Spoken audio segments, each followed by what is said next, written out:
Hi, everybody. Welcome to another episode of On Fairy Stories, which is a talk that JRR Tolkien gave and then was rewritten into a longer, short essay. I don't even know. I always wonder what to call it. What do you call it, Eugene? Is it an essay? Because it's a number of I would pages. say an essay. It's just a longer essay. Yeah. A longer essay. Yeah. I was Yeah. going to say Yeah. a short book, but a longer essay. Yeah. Yeah. Um, Yeah, so we're just slowly making our way through it, taking our time, savoring it, wandering off on rabbit trails, that kind of thing. Um, Yes. and I've had a busy week, so I'm just wondering if I've got a page turned like a dog ear on my page here. But Mhm. I think that we were the last time because we missed the last week. So um, it is true that in recent times, fairy stories have usually been written or adapted for children. Um, That sounds right to me is that because I remember okay? reading the children, the heading, and then three or four paragraphs into it. So it Yeah. should be right. Mhm. Okay. All right. So, shall I read a little bit and then Mhm. we'll go from there? Yep. All Sure. right. It is true that in recent times, fairy stories have usually been written or quote unquote adapted for children. But so may music be, or verse, or novels, or history, or scientific manuals. It is a dangerous process, even when it is necessary. It is indeed only saved from disaster by the fact that the arts and sciences are not as a whole relegated to the nursery.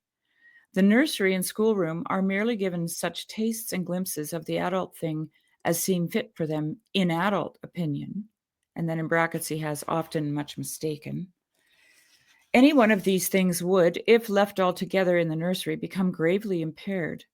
So would a beautiful table, a good picture, or a useful machine, such as a microscope, be defaced or broken if it were left long unregarded in a schoolroom.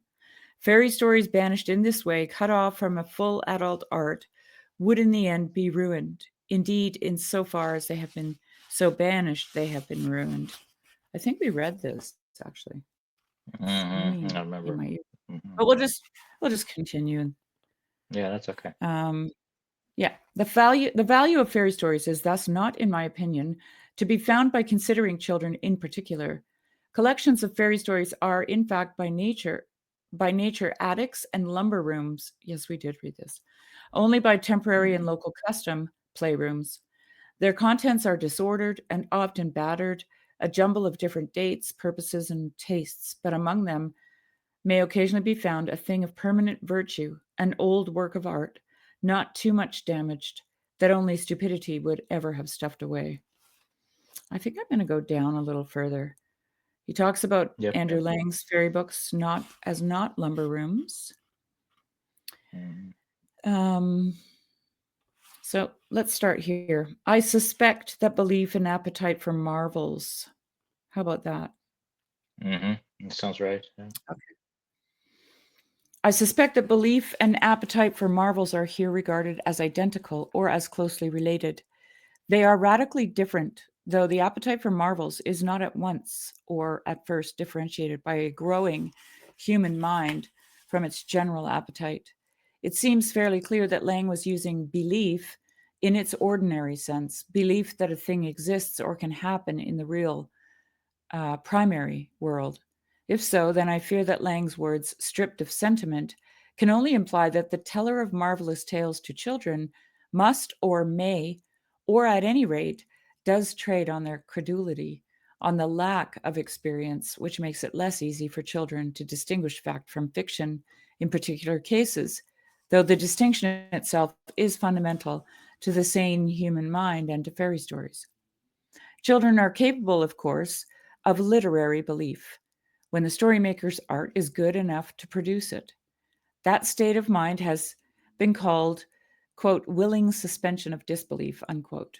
But this does not seem to me a good description of what happens. What really happens is that the storymaker proves a successful, quote, sub-creator, unquote. He makes a secondary world which your mind can enter.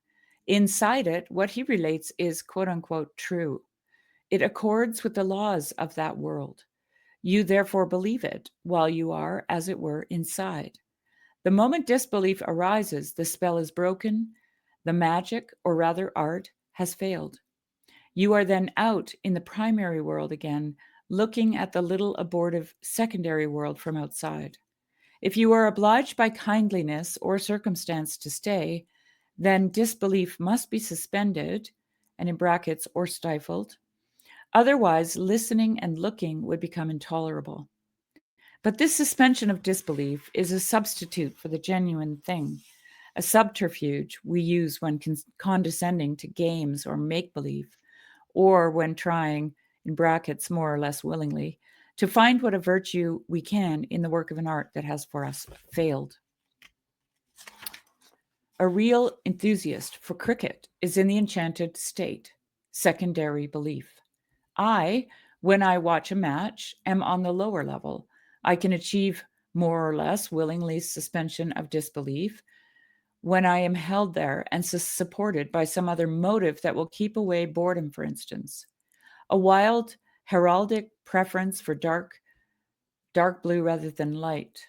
This suspension of disbelief may thus be a somewhat tired, shabby, or sentimental state of mind, and so lean to the adult, quote unquote, adult. I fancy it is often the state of adults in the presence of a fairy story.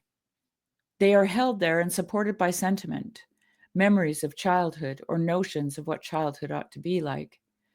They think they ought to like the tale, but if they really liked it for itself, they would not have to suspend disbelief. They would believe in this sense. Shall I go on, or should do you want to talk about some of that? Yeah, I just wanted to, reminded me of something. When I was a child, my mother's sister came to celebrate the New Year's uh, at our apartment, and I don't know, I don't remember exactly, but I think they had some sort of carnival or something. I must have been 5 or 6, but I distinctly remember her dressing up as a Baba Yaga Mm, from the Russian yeah. folklore. With this, we'd say bony leg lady, old hag, like, you know, scary with Yeah, the it's long scary. Yeah. nose, really scary. And I don't know if my mother had read anything to me at that by that point about, Baba Yagas, and there's so many different Baba Yagas stories. Some are more benign, some are more like witchy. But I remember just looking at her, and the way she dressed and the way she made this nose for herself was so realistic. And Yeah. maybe it's just my imagination, but I got so scared. And she had to like take this whole thing off, right? And just to show that it's just her. Oh, wow. And I couldn't approach her for like maybe 2 weeks or 3 weeks just because it was so Really? real. Yeah, yeah, yeah. But it kind of made me think, this passage, I mean, this couple paragraphs made me think of how a child really believes in all that stuff, Yeah. much more than an adult does, because this I mean, distinguisher between belief Yeah. and unbelief is not really working that well, at that point, Right. which is what it's supposed to be, I guess. But really, when somebody presents the story well enough for you, you must believe. There's no other way for you to be in the story unless you believe it. The moment you disbelieve it, the story doesn't work anymore, you Right. know. So, I'm reminded of how when Barfield talks about original participation, to me that's the state that we're in childhood. And hmm so it's like when you're a child, everything is alive, even stones. A big boulder can look like a monster. It can look like a friendly old man. It can, right? It takes on a personhood somehow. And so Mm-hmm. just thinking about it, it seems to me that for a child to see someone like your aunt, for example, who who is the same person, but now she's taken on a whole new shape, right?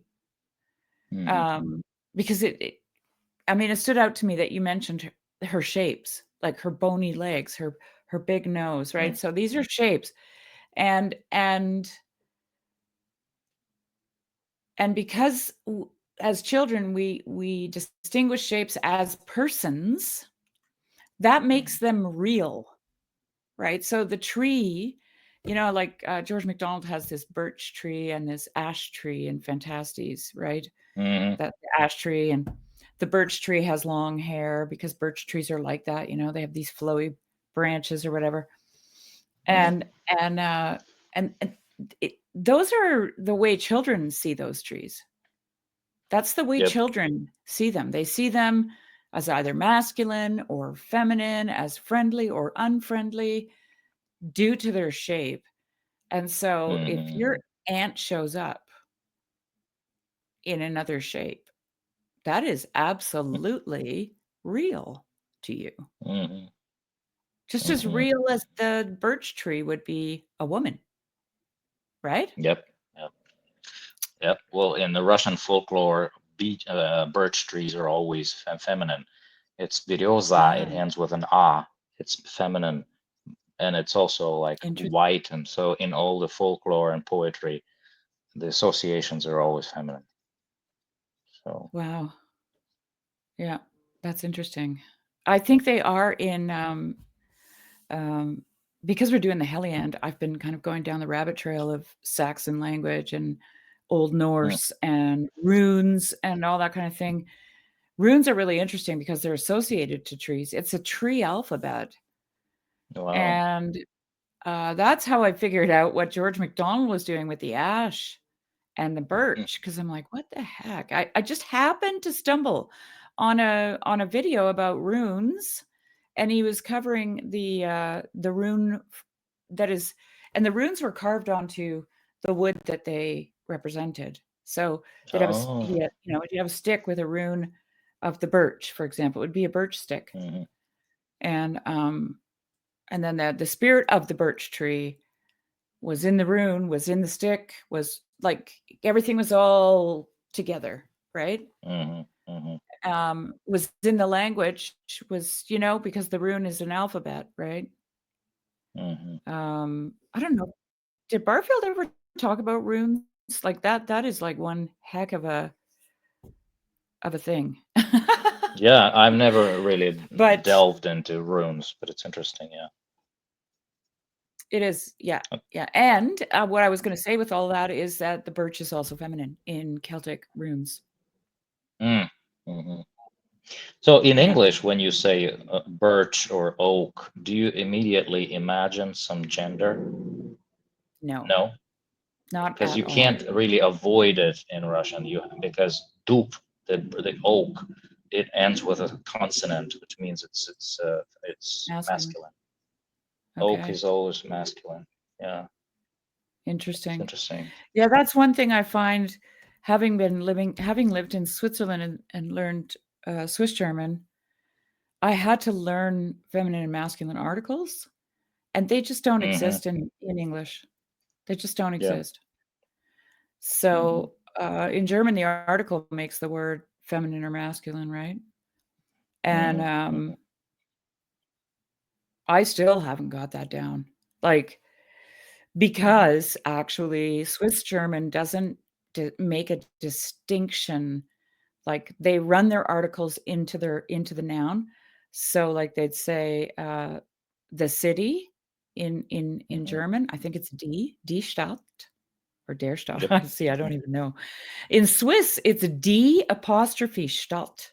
So it's Stadt, Uh, right? They just make a I harder see. t on the front of it, Stadt. Shut.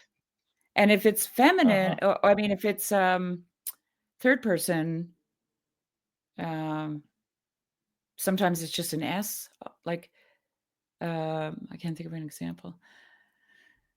And then one that really messed me up was, for a woman's like, we had a friend named Claire, and Mhm, instead of saying declare, Claire is coming over, declare it mhm, kommt, forby, mhm, they would say "t'clair," t t "t'clair mm. kommt."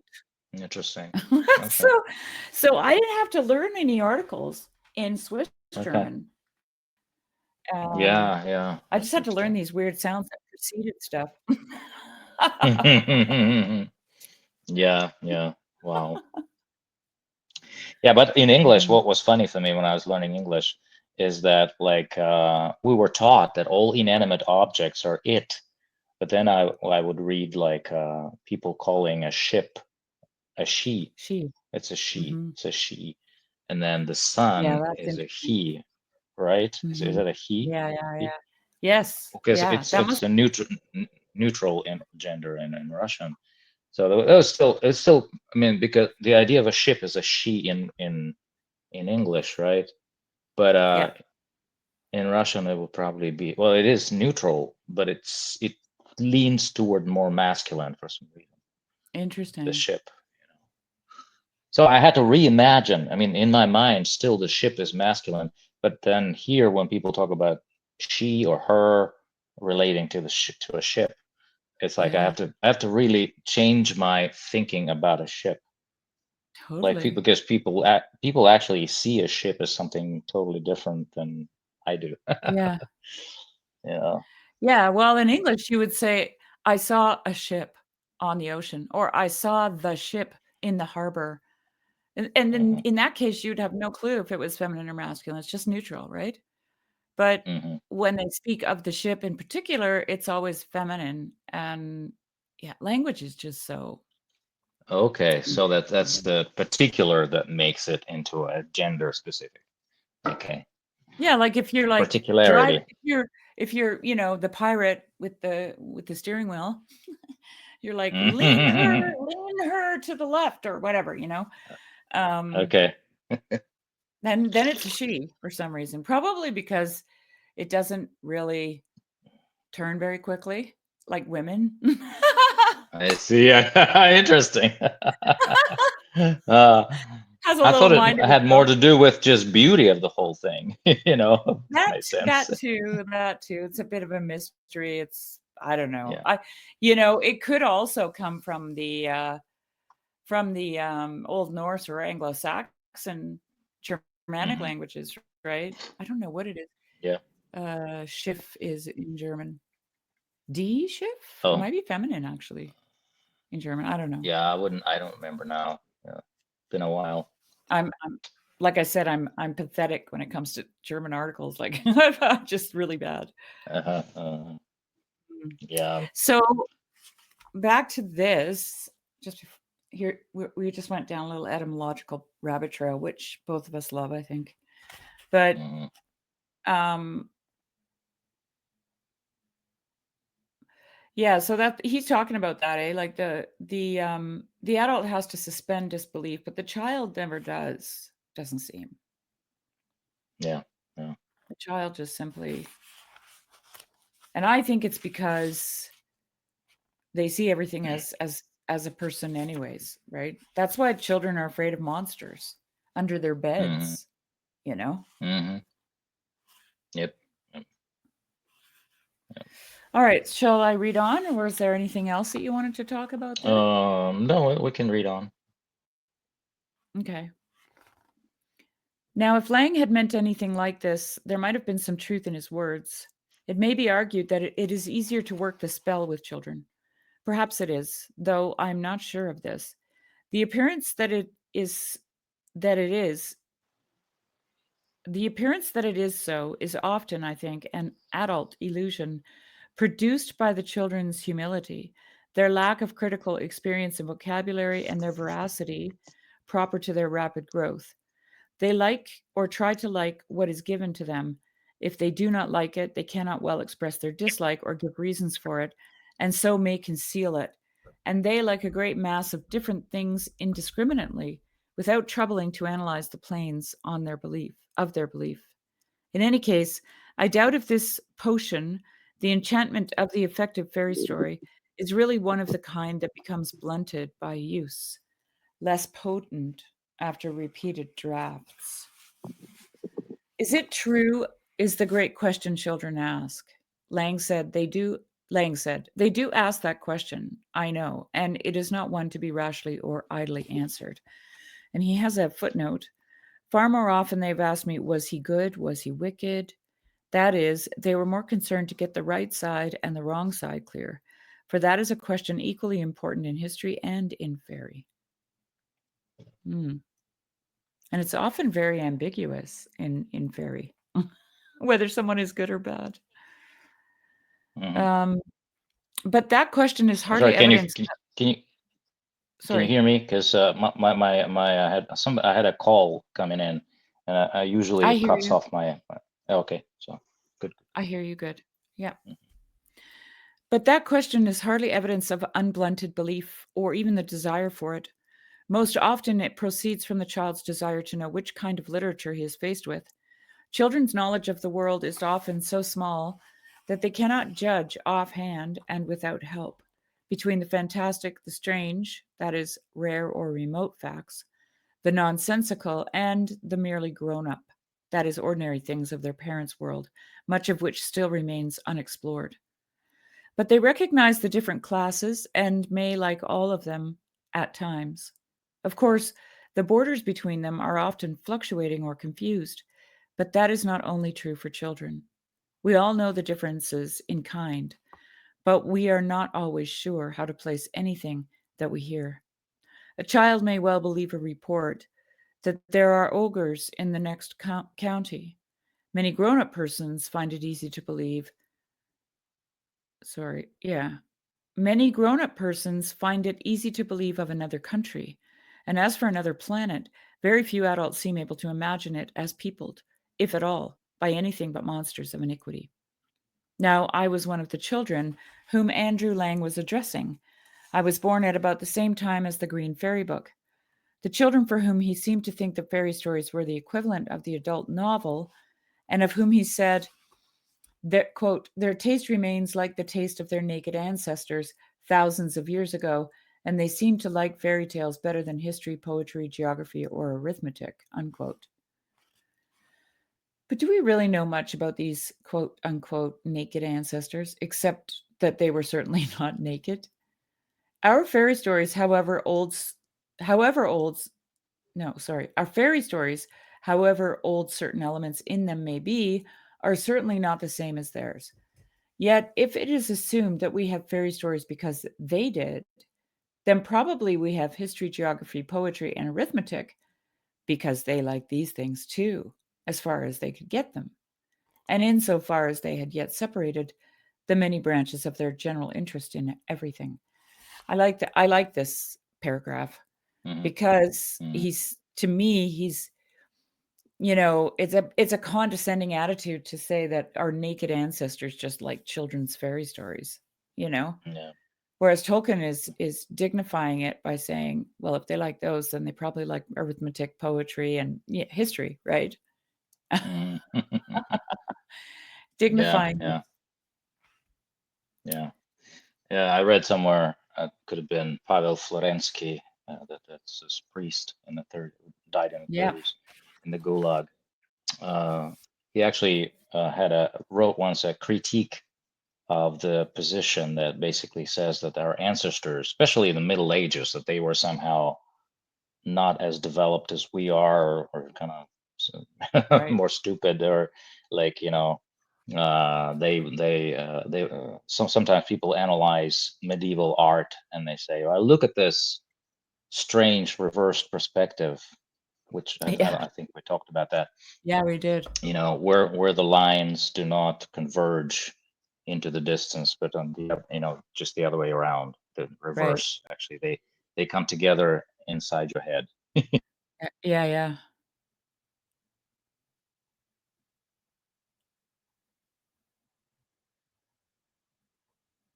Anyway, but one thing he said is that if you look at like the ancient Roman or ancient Greek art, like direct perspective, people knew direct perspective. They could draw even Right. ancient, uh, like people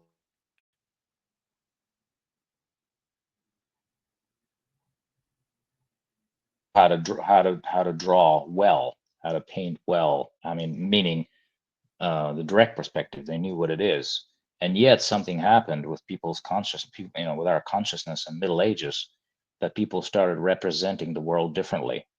It Yeah. represents a shift in consciousness rather than them being so dumb and not being Right. able Like to. from the very little that I know about it, like you were the one who told me about this reverse perspective. Mhm, Um, it's to allow the art to present be present with you, like it's a presencing to you, right?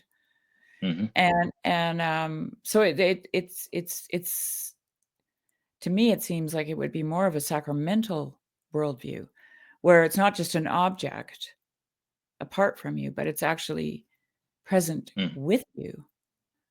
mhm. So yeah,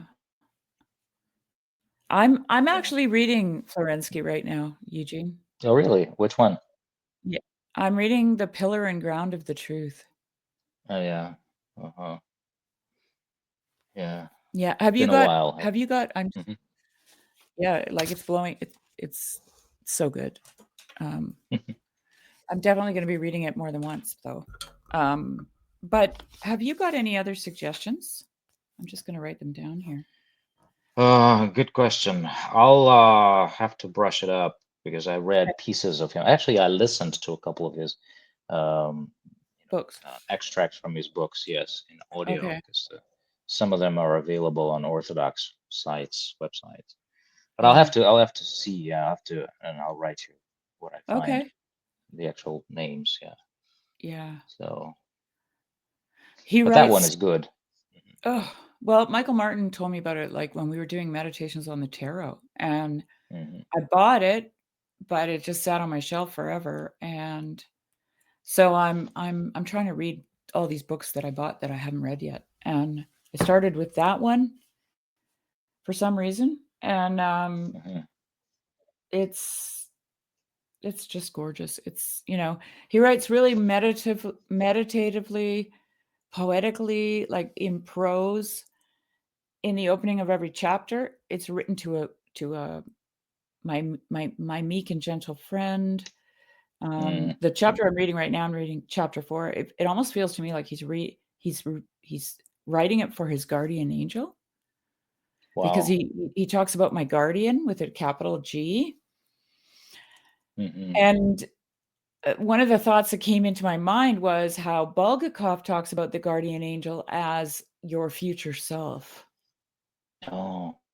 And I know that Florensky and Bulgakov were close friends, and so I wondered, because he says at one point in that letter that he's writing to his guardian, he says, that maybe I'm writing these mostly for myself and for you, my guardian, that maybe now these words would flow into me in a way that, so, like, he's doing this whole, like, loss of linear time, where Hmm. if you imagine, he's speaking to his future self so that his future self can speak back into him, eh? Like, it's just Mm. amazing. Yeah. One story I heard actually about Florensky from this Ukrainian philosopher Alexander Filonenko that I follow. Yeah. I told you about him. So he tells a story that pretty much everybody who knew him personally, uh, I mean, one thing that I would be really struck by is that he is a truly, like, the person who is truly alive. Basically, they would send him from one, place in the gulag to another place in the gulag, and almost like without giving him time to really get acquainted with a place, because they knew that Right. whenever he just has enough time to observe what's around him, he will try to elicit as much life out of it as possible, basically. So Wow. there's one place, so people observing him were really got a lot of witness to something that they never knew, in the Soviet Russia. But there was one time when he was sent to a place, I believe it was the White Sea, somewhere, some settlements at the White Sea, and so after a while, he started studying the algae, like the seaweed, there, and with because he wanted to extract iodine, Oh, and yeah. he did extract iodine out of it. And Wow. they say that they, up to this day, they still use the same method of extracting iodine out of seaweed. Seaweed. Wow. So it's just crazy. So everybody who would meet him, they would say, Yeah. I mean, I've never seen a person who would be more alive Wow. wherever he is at. And it's like, wow. Yeah. Anyway, and they don't know where Yeah. he's buried, by the way. So They don't. yeah. Uh, I wonder if that's like, I wondered, why is this man not a saint? That's a good question. Well, he part of Yeah. the thing is that he supported this view, which is of what's it called, the name worship view, where he basically said that whenever the name, are you there? Yep. I'm You here. like a little bit, yeah. Whenever the name of God is invoked, God is present in the invocation of the name. So it is a pretty ancient teaching. He just basically developed it, and I believe, I mean, this view, as far as I understand, it is still considered orthodox, but Yeah. it's on the fringes. So maybe Oh, I see. that's one reason. So, but I'm not sure. I mean, he was martyred. He, he didn't leave. He didn't leave when he had the opportunity to leave. Yeah, Yeah. anyway, whatever. Somebody out Hmm. there, please reconsider, um, whatever it is you haven't considered. Yeah. Well, time can be reversed. Yeah, The gospel is the reversal of time. So, yeah, okay. Yeah, it's let's possible. reel It's possible let's reel to let's reconsider. reel it in a little. Yeah, that's a real, really then. Do you wanna read some now? Yes, absolutely. Okay, cool. Okay, so is it and for the children of the present day? Is that the right one? That's yeah, mhm. Okay. And for the children of the present day, Lang's description does not fit my own memories or my experience of children. Lang may have been mistaken about the children he knew, but he was not. But if he was not, then at any rate, children differ considerably, even within the narrow borders of Britain. And such generalizations which treat them as a class, disregarding their individual talents and the influences of the countryside they live in and their upbringing, are delusory. I had no special wish to believe. I wanted to know. Belief depended on the way in which the stories were presented to me by older people, or by the authors, or on the inherent tone and quality of the tale. But at no time can I remember that the enjoyment of a story was dependent on belief that such things could happen or had happened in real life. Fairy stories were plainly not primarily concerned with possibility, but with desirability. If they awakened desire, satisfying it, while often whetting it unbearably, they succeeded. What is wetting in this case? What does that mean? Wetting is when you, cover something with water, but it's like usually a whetstone that sharpens a knife. So Okay. um, So it's the same as WET? it's Because not because it indicates kind of a what would you call that? Like let me. I'm gonna look it up okay. because I I know what it means, like, but implicitly, but I couldn't Yeah, give it to you. okay. Okay. Oh, it's terrible. My husband used to do this to me all the time when he'd come across an English word that he didn't get, Hmm. you know? Yeah. So to whet, W-H-E-T, is to sharpen the blade of something, Ah, tool or a I said it. weapon. Okay. Um, and excite or stimulate someone's desire. I see. Here's an extract to whet your appetite. So it's Hmm. just sharpening desire Okay. or curiosity. Yeah. Oh, this is great. A new word for me. Hmm. Okay, if they if they awaken desire, satisfying it while often whetting it unbearably, they succeeded. It is not necessary to be more explicit here, for I hope to say something later about this desire, a complex of many ingredients, some universal, some particular to modern men, including modern children, or even to certain kinds of men. I had no desire to have either dreams or adventures like Alice, and the amount of them merely amused me. I had very little desire to look for buried treasure or fight pirates, and Treasure Island left me cool. Red Indians were better. They were there were bows and arrows. I had bows and arrows. I had and have a wholly unsatisfied desire to shoot well with a bow. Uh, and strange languages and glimpses of an archaic mode of life, and above all, forests and such stories. Mm. But the land of Merlin and Arthur were better than these, and best of all, the nameless north of Sigund the Völsungs and the prince of all dragons. Such lands were preeminently desirable. I never imagined that the dragon was of the same order as the horse, Mhm. and that was not solely because I saw horses horses daily, but never even the footprint of a worm. The dragon had the trademark of fairy written plain upon him. Mm. In whatever world he had his being, it was an other world. Fantasy, the making or glimpsing of other worlds, was the heart of the desire of fairy. I desired dragons with a profound desire. Of course, I, in my timid body, did not wish to have them in the neighborhood, intr- intruding into my relatively safe world, in which it was, for instance, possible to read stories in peace of mind, free from fear. But the world that contained even the imagination of Fafnir was richer and more beautiful at whatever cost of peril. The dweller, I think he's being ironic here. He totally is, yeah. Okay.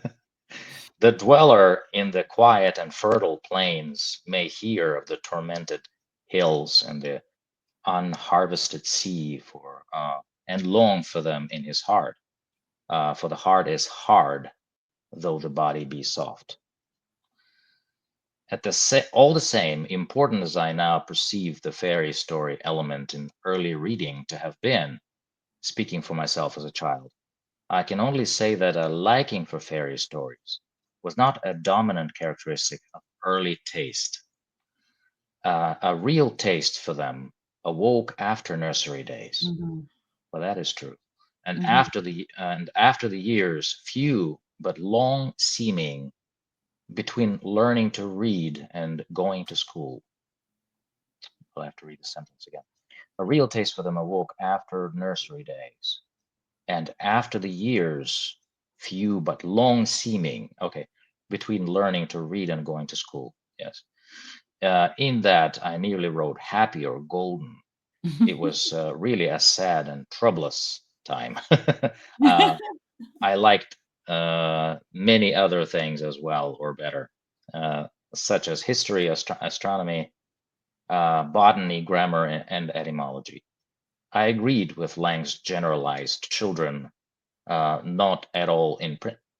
Okay, I agreed with Lang's generalized children not at all in principle, and only in some points by accident. I was, for instance, insensitive to poetry and skipped it if it came in tales. Poetry I discovered much later in Latin and Greek, and especially through being made to try and translate English verse into classical verse. Reed's a real taste for fairy stories was wakened by philology on the threshold of manhood and Mm. quickened to full life by war. Wow. Yeah, let's talk Okay. about that a little bit. Absolutely. Because, you know, I mean, I did not grow up in a family that read me books, sadly, and didn't even have many books as a kid. I used to get books from the library, but I always had to return them. So, and I got them from my school library. My mother never took us to the library, the community library. And as I got older, I really got into reading. I probably would have read a lot as a kid, but I just wasn't exposed to it. And but my kids were. And what I was remembering while you were reading that was my son, who turned out to be a voracious reader. He's the one that read uh, Lord of the Rings, like the whole thing, and The Hobbit. He read those at the age of 12, and when he gave them back to me, he said, "Mom, I'm really sad." I said, "Why?" He said, "Because no story will ever compare." Mm. And he had already read all the books we had in the house, all the neighbors' books, all the books I was picking up at what we called the free store, where people would just, exchange goods or whatever. And this was his like last ditch, "Mom, I have nothing to read," you know? And I didn't even think he would understand it or get Mm. through it. He read them, like, I think it took him 2 weeks per book. He just, you know? Mm. But Wow. one of the things that he never liked as a young kid was what he called dreamy stories. He didn't like Mm. he didn't like the feeling. And listening to Tolkien talking as a boy, he liked things that were hands-on, like were real, quote unquote real, Mm. right? Like bows and arrows Mm. and Indians and I mean, the dragons were part of a reality where there was a war, obviously, or some kind of villain. Mm. Um, but like my son would have hated fairy stories. I never read him any fairy stories at that time, but Mm. he would have hated them. They were just too dreamy for him. I see. By That's dreamy, what you I was mean like really otherworldly, like yeah, nothing totally, like, not concrete. grounded in any way, like, Yeah, no "Ooh," ground. floating around, Yeah, you know? yeah. Mhm. Yeah, yeah. Yeah, that's interesting. I thought of also myself. Well, like he said, that all the fairy stories that I read as a child, they were really interesting because they filled me with wonder. Mhm. But the appreciation and the taste for them really developed slowly and over the years. And it's really interesting to me that he at the end of the paragraph he mentioned that his desire and taste was quickened to Mhm. full life by war, Yeah. because What do you that's what do you when think I he means think, by that? What do you think he huh? means by what do you think he's pointing at there? Yeah. Well, I think I mean, when you really face such dramas, just such drama of life, when Mhm. you are in in the midst of a war, uh, I mean,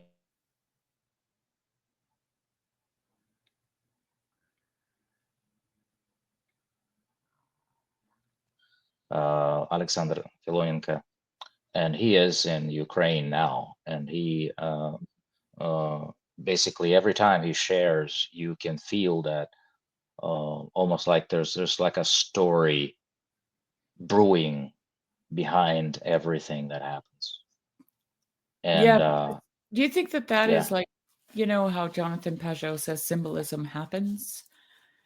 It's yeah, like it's yeah, like it that, happens. right? So, you have this I think Tolkien talked about at the beginning of how history could like mythology could actually be the more true history, right? Yes. And Yes. so when you're faced with these catastrophic moments in your life, whether they be ones of sadness or violence or whatever the case might be, suddenly all these meta narratives, these mythological narratives Hmm. kind of surface, Yeah. and you find yourself face to face with the dragon or the Hmm. wicked stepmother or the you know what I mean? Hmm. All these characters. Hmm. And you can also find yourself. You can discover your own name, which is always a mythological name. Wow. And yeah. What do you mean by that, Eugene? Well, I mean, we all sort of know, sort of know that our actual names are different than what we're called. Right. And we really want to know. Well, it's always been interesting to me that when other people comment on,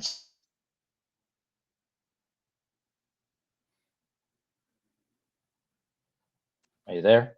Yeah, I'm here. Are you there? Yeah, Okay, I'm you just here. lagged a little bit. Yeah, and it reminds me of Bilbo's story as well, because in the beginning, it was just Bilbo Baggins, but then at the end, he gives his name to this dragon, to Smaug, and he gives like a litany of names that he Mm, discovered about himself. So the story itself, the drama of life, uh, revealed to him who he was all along, but he sort of vaguely could feel it. But the story itself, the adventure itself, revealed it to him, and he was made who he was by that name, by that revelation. And mhm, so mm. when he tells of his name to Smaug, he is all that. He represents, I am the one who was chosen for the lucky number. I am the barrel rider. I am the one, blah, blah, blah. So he Right. tells it with, he gives it with confidence. Uh, and that's what made him, basically. And Yeah, I'm thinking that perhaps, and I know the Hobbit was written before the World War II, but it was written after the World War One, and so I believe Tolkien must have had something of a similar experience himself, where yeah, um, yeah. he would just discover, like, and then what's written on his grave, because Yeah. he's buried side by side with his wife Edith, and so he on his grave it says Baron, and on her grave it says Luthien. It was his Oh, will to be buried side by side with his names engraved on the tombstones. wow. And so I often wonder, like, how did he come up with? I mean, Yeah, why would the name of Baron was so be so meaningful to him, and the name of Luthien yeah, would be so? Because we long to hear our true name, because we know that we're going to be made by the sound of that name. We're going to be made into who we are. right, right. So, but Yeah, this is really kind of bringing back to, Florensky because he talks about the law of identity as yeah. being that which we have to overcome. You know what it Mhm. talks about in Revelation? He doesn't refer to this verse, but it came to my mind when I was reading it, that we will receive a crown for being overcomers. Mhm. And but part of that ceremony includes a new name, which when I was reading Florensky, I'm like, "Oh my goodness, this is what the overcoming is. It's overcoming the law of identity." Mm. Mm. Because for Florensky, the whole idea of transubstantiation, if you can take it out of the context of the Eucharist, like just take it out Mhm. of there, just remove it. What it is a theosis, right? Yeah. It's a consubstantiation is when something is fully human and fully God. Mhm. And but that goes for the whole cosmos, right? So everything is fully whatever it is and fully divine. Yeah. And that this gets back to, like, this coincides for me with Barfield's, original participation or final participation, actually. Mhm. And it also has to do with the function of the divine imagination in the opinion of George MacDonald, right? Mhm. And this is the marriage of heaven and earth, like all that kind of language is overcoming the laws of identity, you Yeah. know? And Douglas Harding, a more modern writer, he talks about looking at yourself in the mirror and believing that that's who you are.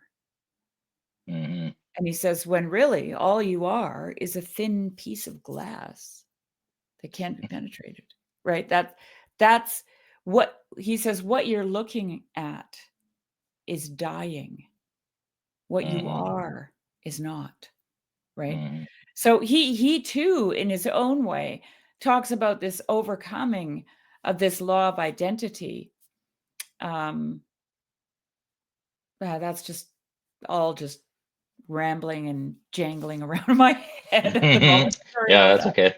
okay. That's great. That's But, great. that's what I thought of when you were talking about the new name, right?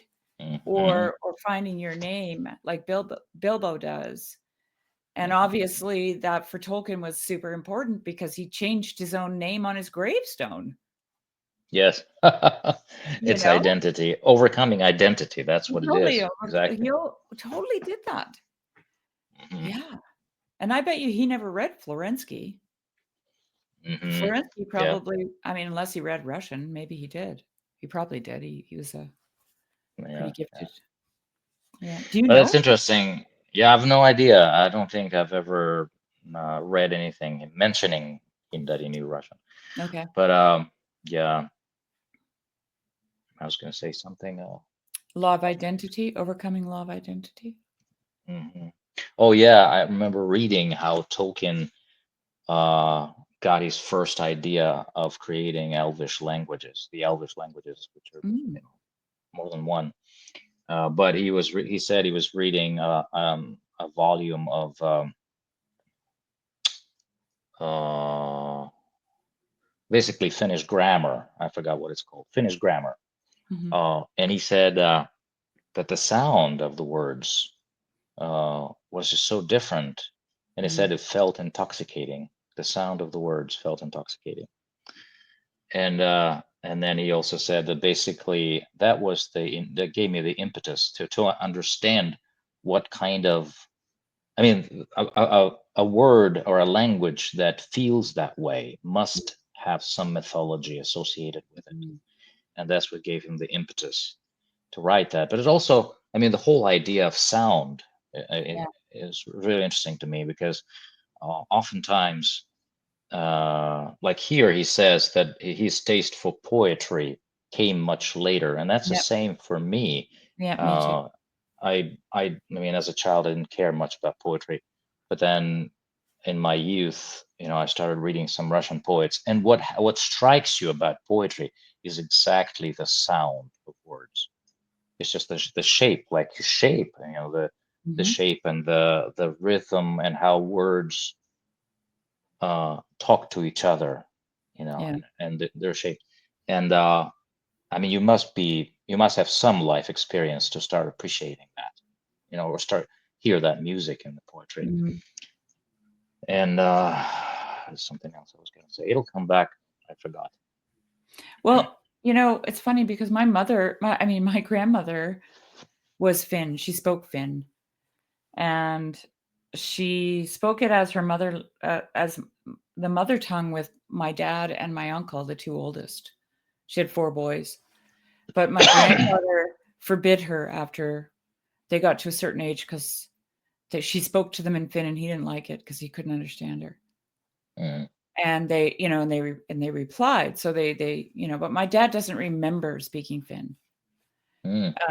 But when I was little, she taught it to me.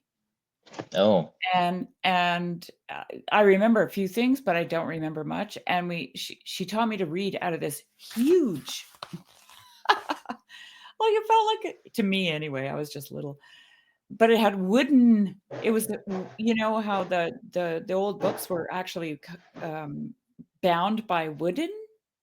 covers, Mm-hmm. and it was a family Bible, a Finnish one, and I had to learn, starting at Genesis, I had to learn to read it, and Mm. it had all the old lettering, all that kind of thing. Yeah, yeah, yeah, yeah. But one of the things that I could never do, and I couldn't hear it, I couldn't hear the difference, and I obviously wasn't able to form it properly, was the soft S of the Finn language. Mm. They have Mm. this, like, and when you were just saying that, he created the Elven language out of, after studying Finn, I'm like, when my grandmother would say that S, it was like magic to me. I could not figure out how she did it. And she would try to Yeah. show me, like, "It's where your tongue is," kind of thing. She was a very literate, very, she was a writer, actually, Mm. um, and very much like a fairy person. Like, she used to write stories for us as gifts for Christmas. That's all we ever got from her. Wow. And we used to have to, like, she would say, "A little mouse came to her 3 months ago and told her about Matthew and Sherry and Tracy," and she would talk into our lives, and then, "And now I want you all to sit by the fire," because she lived far away from us, "and then I want you to tell this story to the kids for Mm. Christmas." And she was always so freaking magical. But, anyway, Mm. it just that all that kinda ran through my mind because I could imagine Elvish being inspired by Finn. It's a That's so really funny. sweet, like, really, I don't know, sweet's not a good word. But anyways, it's a magical little language anyway. Mm-hmm. Yeah. Want me to read another paragraph? Sure. Mhm. Okay. I have said perhaps more than enough on this point. At least it will be plain that, in my opinion, fairy stories should not be specifically associated with children. They are associated with them naturally, because children are human and fairy stories are a natural human taste, though not necessarily a universal one. Accidentally, because fairy stories are a large part of the literary lumber that in latter day Europe has been stuffed away in attics, unnaturally because of the erroneous sentiment about children, a sentiment that seems to increase with a decline in children. It Ooh. is true that the age of childhood sentiment has produced some delightful books, especially charming, however, to adults, of the fairy kind or near to it. But it has also produced a dreadful undergrowth of stories, written or adapted to what was or is conceived to be the measure of children's minds and needs. The old stories are mollified and Baudelarized I instead of being reserved. I have no Did I idea what that. mispronounce? No, I don't know. I've never even seen that word in my life. I'm gonna look that one up too. Okay. All right. So the old stories are mollified and Baudelarized instead of being reserved. The imitations are often merely silly. Pigwig genre, uh, without even the intrigue, or patronizing, or deadliest of all, covertly sniggering, with an eye on the other grown ups present. I will not accuse Andrew Lang of sniggering, but certainly he smiled to himself, and certainly too often he had an eye on the faces of other clever people over the heads of his child audience, to the very grave detriment of the Chronicles of Pantuflia. Okay, I'll stop here because you have to explain what he means to me. Okay. Uh, Well, uh, first of all, Bowdlerize okay. means to remove material that is considered improper or offensive from a text or account, Mm, especially with the result that the text becomes weaker or less effective.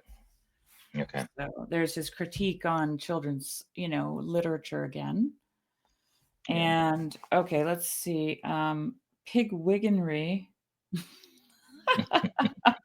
These are like English words, right? Yeah. I think it's just like, yeah, it's he's just mollified, bowdlerized, silly, patronizing, pigwiggery. I think it's all kind of in that same category of just not Hmm. giving kids the benefit of the doubt that they could handle something, Okay. and as you were reading this, I'm like, geez, it's no wonder my son. I assumed these things about my children. I assumed Hmm. that they couldn't understand a book like Lord of the Rings at the age of 12, right? Yeah. And, I mean, my husband and I actually quizzed him when he handed us back the first book. He's like, "Where's the second one?" We're like, "What? You never finished that." Um, and he himself said, no other book will compare to this," because Hmm. he'd been reading all this children's literature I that see. was I see. completely sanitized, Hmm. Hmm. and now he's reading, like, Tolkien is giving the reader what he probably always wanted as a kid, Hmm. something real, real Hmm. battles, real struggles, real evil, all that kind of thing. Yeah. Interesting. Yeah. So interesting. So, So what do you think he's saying, Andrew Lang? Oh, he doesn't accuse him of sniggering, but he certainly too often had an mm, eye on the faces of other clever people. Why would he do that over the heads of his child audience? yeah, he's hitting some pretty hard criticisms here of the man who Okay. he's speaking in he's speaking in his the Andrew Lang Center. He's giving this talk. I don't Hmm. know if he said this in the talk, but he's saying it now. And so he's not going to be so harsh to say he was snickering, but Hmm. he says it anyway. Hmm. He says it, he says what he was looking at other clever people over the heads of his child audience. Like he really wasn't he really was condescending to children with his fairy story books. He So, was, yeah. yeah, Mhm. yeah. Yeah. Yeah, I don't remember reading a lot of mollified children's stories growing up. I think They were, Russian fairy tales yeah, they're hardcore. they're harsh sometimes, Yeah. but they don't really edit it or, you know, uh, No.